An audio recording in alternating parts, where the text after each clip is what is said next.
院长，你知道吗？你知道金门现在没有禽流感吗？我们很委屈啊，有的我们都不敢跟你说啊。要不要我回答？请回答。问题我时间好短，为什么金门的东西到台湾来要检查？台湾金门是一边一国。你要看金门的什么东西？什么东西？金门的鸡蛋为什么带来台湾要检查？我跟你讲一个故事。金门共党到台湾不用检查。好，你听我讲。我跟你讲一个故事。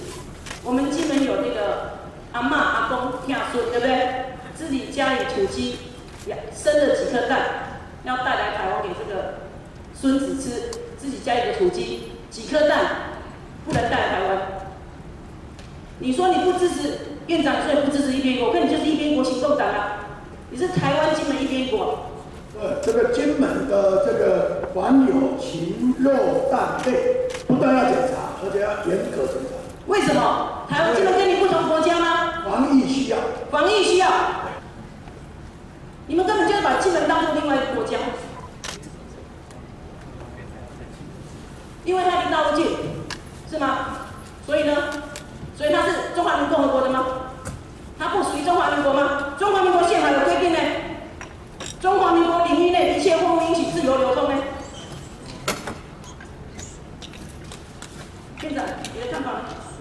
我的看法是基于全国民众的安全，基于防疫的需要，因为中国发生的禽流感疫情致人于死，所以请问金门有吗？中国特别接近禽鸟容易归零的地区，我们加强防疫。好，那个院长，我跟你加强检疫。正确的做法应该是，海关在入境的时候，如果人不够，多真人，严加检查。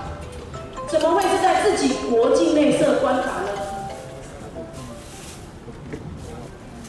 那以后院长，你从屏东带了2颗芒果，带了3个荔枝，3串荔枝都是好吃的东西，带上的时候，请你在屏东的边界也要经过检查。这个就是金门人现在遭受到的待遇。你可以理解那种阿公阿嬷要带着自己家里2颗土鸡生的鸡蛋到台湾来，不能带过去的那种心情吗？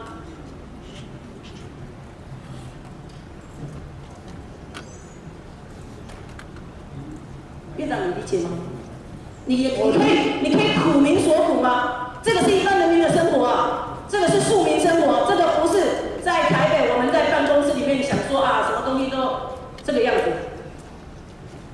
我可以理解阿公阿嬷要带蛋给孙子吃的心情，但我更理解阿公阿嬷绝对不愿意给孙子有得到禽流感疫情。可是金门现在没有禽流感啊，所以你的政策就没有与时俱进啊。台湾本岛有禽流感，你知道吗？所以院长，你知道吗？你知道金门现在没有禽流感吗？我们很委屈啊，有的我们都不敢跟你说啊。要不要我回答？请回答。好，您就是不懂得怎么防疫。什么叫我不懂怎么防疫？那你懂得防疫？院长，你不要一讲到我们讲这些，你就开始一副很生气的样子。这个是日常生活，就是庶民的日常。我没有生气，我是对于你混淆了很多逻辑，觉得有你要哪个逻辑？照你的说法。